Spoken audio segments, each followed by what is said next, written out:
y precisamente para conversar sobre la situación que enfrentan los profesionales del periodismo en nuestro país.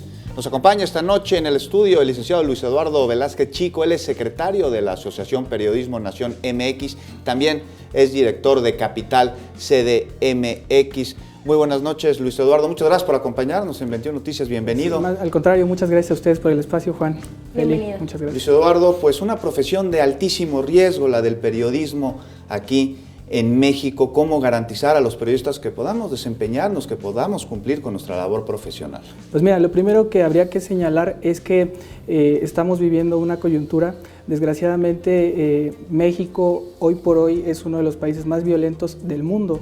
No estamos hablando del continente, de la región, por la situación de violencia que estamos enfrentando. El problema, creo yo que tendríamos que irnos al origen del problema. No es tanto la violencia como tal que estamos viviendo en el país, sino también que no se le ha dado al periodismo el lugar que merece dentro de una democracia. ¿A qué me refiero con eso? Cuando abordamos nada más el tema del periodismo como una profesión, no consideramos el riesgo. El riesgo ha venido incrementándose de manera brutal, grotesca. Yo recuerdo que en el 2000 se hablaba apenas del asesinato de Buendía. Hoy hablamos de 134 periodistas asesinados. Para ser muy claros, en este sexenio ya van 3. Sí. Entonces es un tema urgente que no se ha tomado en consideración, creo que ningún gobierno. A raíz del caso de Javier Valdés, recordarán que hubo un evento del presidente de la CONAGO. Pensamos que iba a ser como un gran impulso, pero desgraciadamente el tema ha seguido siendo más que nada coyuntural. Las autoridades han sido reactivas. El problema de fondo es que hay un mecanismo de protección a los periodistas ineficaz. No funciona. No funciona o funciona a medias. ¿Por qué no funciona? Te voy a decir, mira, nosotros a través de la asociación hacemos acompañamiento a periodistas que están desplazados por situación del riesgo de crimen organizado en la Ciudad de México. Hay unos 20 identificados, se habla de que son como 70, porque no todos están dentro del mecanismo. Ellos no reciben toda la atención que debieran tener, porque es una atención que se basa en la persona. Por ponerte el ejemplo, hay una mujer que llegó de Sinaloa, por los casos que sabemos, y pues ella tiene familia, y lo único que le dan es una escolta y un espacio para vivir. Se olvidan de sus hijos están en Sinaloa. En fin, ese tipo de cosas a mí me hacen pensar que es un mecanismo ineficaz. Muchas lagunas son las que se tienen entonces que no han permitido que se les pueda dar la protección necesaria y prevenir que más casos se sigan dando. Efectivamente, porque es un tema que se tiene que abordar de manera integral.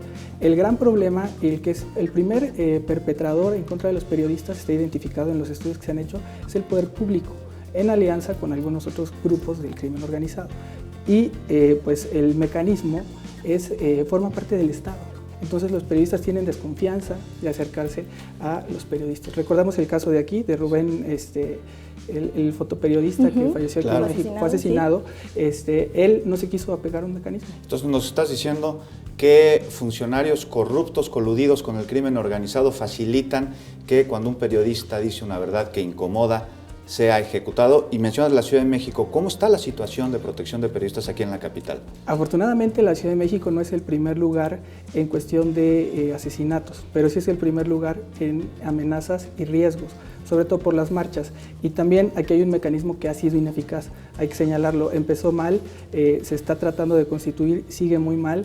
Recordemos el caso, ustedes habrán manejado la nota de unos policías en la colonia Doctores que golpearon brutalmente a un fotógrafo, lo destrozaron, los policías se dieron a la fuga, no hubo justicia. Entonces, por un lado está muy mal en el tema de justicia, y por el otro lado, lo que se tendría que estar haciendo de manera preventiva está mal porque no hay un marco legal que lo garantice. La ley es deficiente, ha sido impugnada por la Corte, se tendría que avanzar hacia un órgano autónomo para definir. Ha habido mucho problema porque se ha vinculado protección de defensores de derechos humanos y periodistas cuando son dos gremios distintos que requieren protocolos distintos de atención, y entonces ha costado mucho trabajo sensibilizar a las autoridades. En la Ciudad de México creo que lo más importante que podemos hacer es empezar a generar una cultura, un modelo de mecanismo que permee todo el país, porque hoy por hoy solo hay mecanismos creados en algunos estados, no en todos, a pesar de que hay una ley general que obliga a que todos los estados tuvieran un mecanismo